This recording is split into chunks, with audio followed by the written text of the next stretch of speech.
We're hearing that Russia wants to force Ukraine to hold new elections in order to sign any kind of a peace deal. Is that something that the U.S. would ever support? Well, we have a situation where we haven't had elections in Ukraine, where we have martial law, or essentially martial law in Ukraine, where the leader in Ukraine, I mean, I hate to say it, but he's down at 4% approval rating, and where a country has been blown to smithereens. You got most of the cities are laying on their sides. The buildings are collapsed. It looks like a massive demolition site. So many of the cities. I mean, they haven't done it in Kyiv because I guess they don't want to shoot too many rockets in there. They've done it 20%, but they haven't done it 100%. If they wanted to do it 100%, it would probably happen very quickly. But you have cities that are absolutely decimated. And yeah, I would say that, when they want a seat at the table, you could say the people wouldn't the people of Ukraine have to say, it's been a long time since we've had an election. That's not a Russia thing. That's something coming from me and coming from many other countries also. Ukraine is being just wiped out. Look at what's happening to the cities. There are cities, there's not even a building standing. It's a massive, you talk about Gaza. I mean, it's literally, these cities look like Gaza. Actually, many have, percentage-wise, more buildings knocked down than in Gaza. So, people are tired of it. People want to see something happen.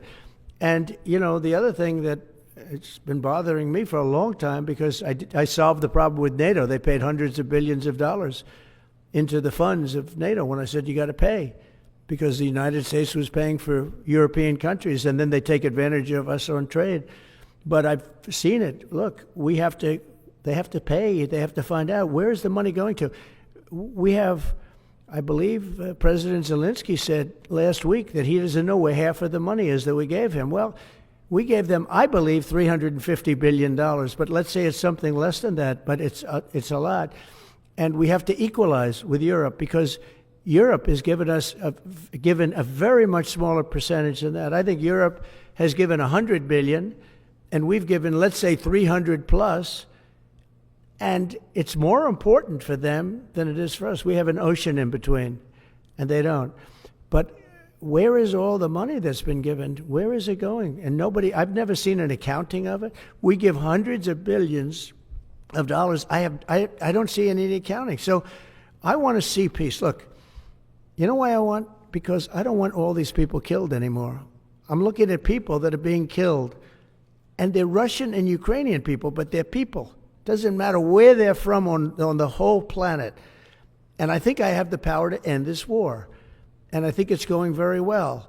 But today I heard, we weren't invited. Well, you've been there for 3 years. You should have ended it 3 years. You should have never started it. You could have made a deal. I could have made a deal for Ukraine that would have given them almost all of the land, everything, almost all of the land, and no people would have been killed, and no city would have been demolished, and not one dome would have been knocked down. But they chose not to do it that way. And President Biden, in all fairness, he doesn't have a clue. He was so bad for this. He was so bad, so pathetic, so sad. But with all of that being said, look, it is what it is. When I left, there was no chance that this could have happened, but it happened because we had incompetent leadership at many different levels. But when you see what's taken place in Ukraine with millions of people killed, including the soldiers, millions of people killed, a big percentage of their cities knocked down to the ground. I don't know how anybody even lives there. When they say they took a poll and Zelensky's at 4%, who's living there? It's hard to believe that people live there. Their cities are being knocked down. And this is something that would have never happened. And by the way, for 4 years, it didn't happen. It was never going to happen. Go ahead. One follow-up question. How would you counter the perception, because Russia's pushing for this, obviously, they don't really hold true elections, that would be a capitulation of some sort. How would you guard against potentially Russia installing a puppet government? And then finally, how would that new election have an impact on getting Zelensky to sign the rare earth minerals deal? Look, you have leadership, and I like him personally. He's fine. But I don't care about personally. I care about getting the job done. You have leadership now that's allowed a war to go on that should have never even happened, even without the United States. Look, we had a president who was grossly incompetent, He had no idea what he was doing. He said some very stupid things, like going in for portions and all of the things. He made a lot of bad statements, but he's grossly incompetent, and I think everyone knew that.